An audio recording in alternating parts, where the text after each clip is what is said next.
Bakit kinakailangan pang banggitin nitong si Attorney Palad kung aktibo o hindi aktibong kaanib ng anumang relihiyon Hindi, para sa itong akin, si Madriaga? aktibo o hindi aktibo. But ang gusto kong malaman, bakit kinakailangan iugnay pa kung anong relihiyon ni Madriaga? Tingin ko, dahil kapag Iglesia ni Cristo, mataas ang tingin nila eh. Oho. Ang problema, chinek po namin ng records, wala po sa membership roster ng INC si Madriaga.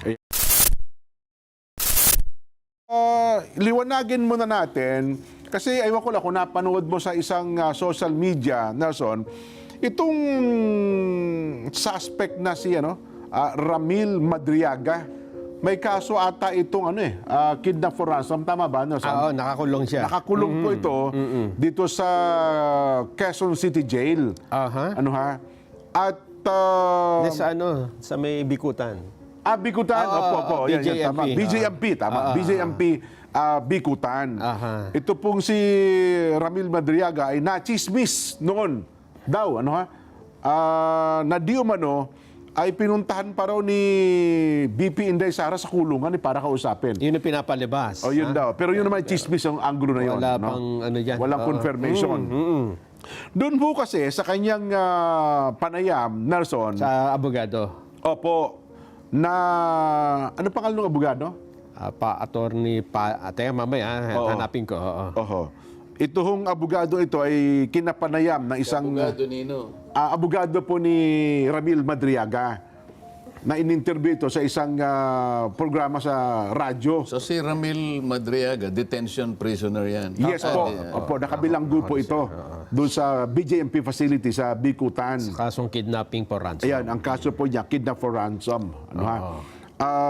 Ngayon po, sinasabi nitong kanyang abogado na ito daw si Ramil Madriaga. Attorney Raymond Palad. Ayan, Attorney Raymond Palad. sinasabi nitong si Attorney Raymond Palad na ito daw si Ramil Madriaga ay isang aktibong kaanib sa Iglesia ni Cristo, Sen at Nelson, mga kababayan. Ano naman ang dahilan at kailangang iugnay pa roon?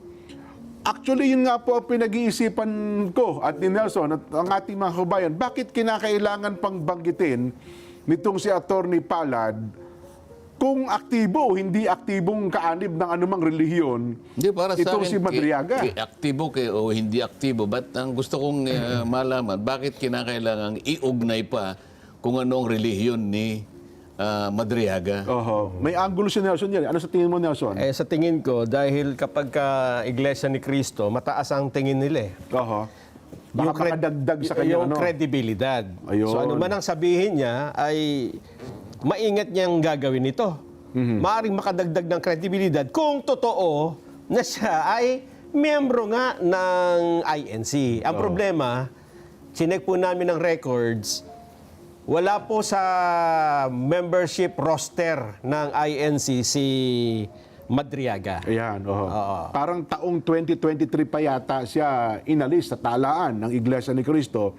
Kaya kung sasabihin po ni attorney na siya ay aktibong kaanib o miyembro ng Iglesia ni Cristo, mukhang nagsisinungaling po yung kanyang kliyente. Sen. Hindi, saan punto niya binibigyan ng kredibilidad sana at kinakailangan banggitin mo kung anong kaugnayan niya sa isang relihiyon? Ang context po kasi ay ganito. Tinatanong yung lawyer kung gusto nyo bang okay ba si Madriaga dyan sa jail, BJMP jail. Oho. O gusto nyong ilipat sa ibang lugar. Ang sabi ng abogado ay hindi, okay na po siya rito. Kasi siya naman po ay aktibong miyembro ng Iglesia ni Cristo. Ayun. At yung mga kasama niya rito ay mga iglesia din naman.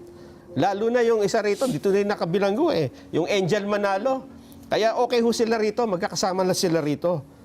Which is false. Hindi nga po sila miyembro ng Iglesia ni Cristo. At paano sila magiging aktibong miyembro kung sila nasa loob ng pasilidad nakakulong? Oo. Sen. At pagka napatunayan Yan kasi nga, nagkasala, itinitiwalag Kapag ka nakakulong ka, palagay mo nang naging miyembro. Kasi Opo. hindi ko kilala yan. Halimbawa, naging miyembro nga, Jen, Nelson. Hindi ka na magiging aktibong miyembro pag nakakulong ka eh. Opo. Alam naman nila na ang isang aktibong miyembro ng Iglesia ni Cristo, marami tayong gawain na kinakailangan mag-participate ang bawat miyembro. Di ba? Opo. So kapag hindi mo na nagagawa yon, hindi ka na magiging aktibo kahit ano pa sabihin mo. Yes. Maaaring sabihin mo aktibo ka pero kabaligtaran na ang mangyayari sa'yo dahil hindi mo na kasi magagawa yung mga gawain na dapat sana isinasabuhay mo bilang miyembro.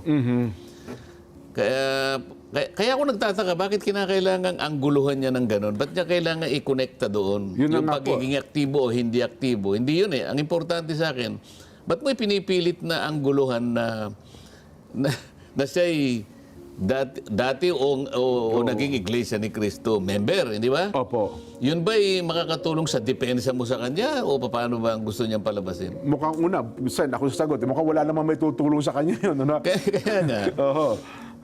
Wala namang pinag-uusapan dyan kahit anong relihiyon mo eh. Tama di ba? po.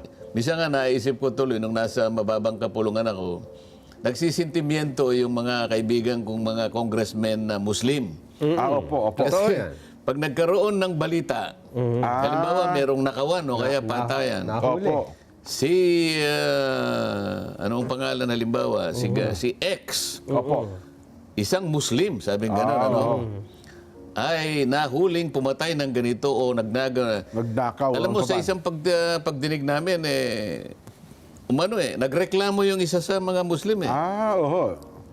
Sweeping kasi yun, Sen. Oo. Oo. Bakit pagka merong patayan at merong ganito, ganyan, bakit palagi pa ninyong sinasabi Muslim? Sabi niya, no? Opo. May katwiran naman siya eh. Oho.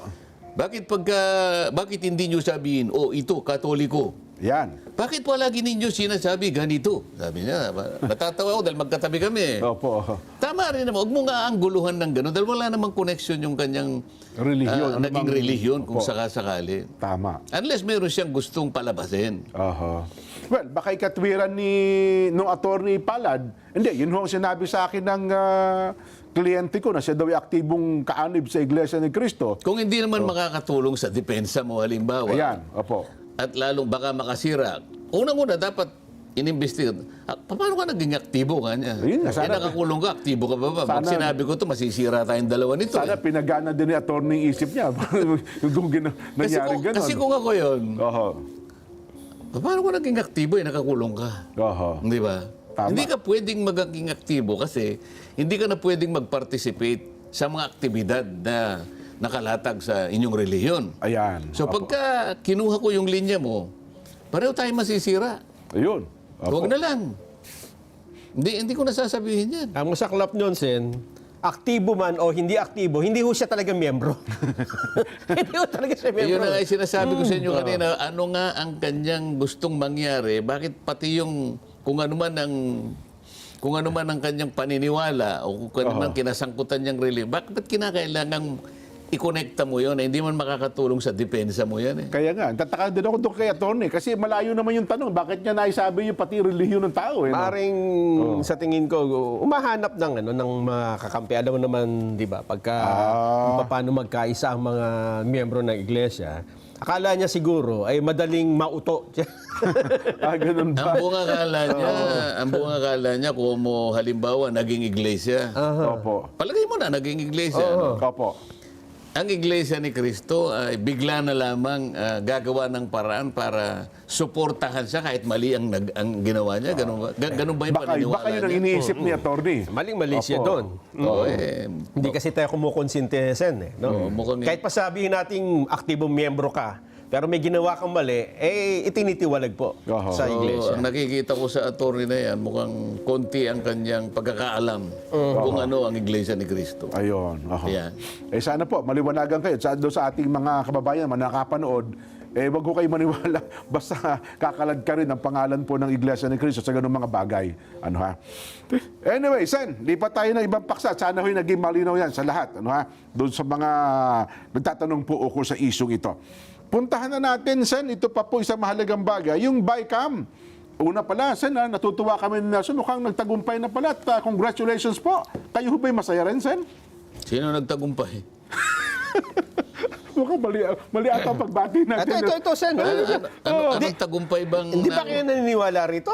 Oh. Ito, babasahin ko lang. Opo. Tinapos na ng BICAM Conference Committee ang deliberasyon sa panukalang budget sa susunod na taon. Alas 2:22 Madaling araw ng na, no? madaling araw ng aprubahan ng BICAM ang General Appropriations Bill.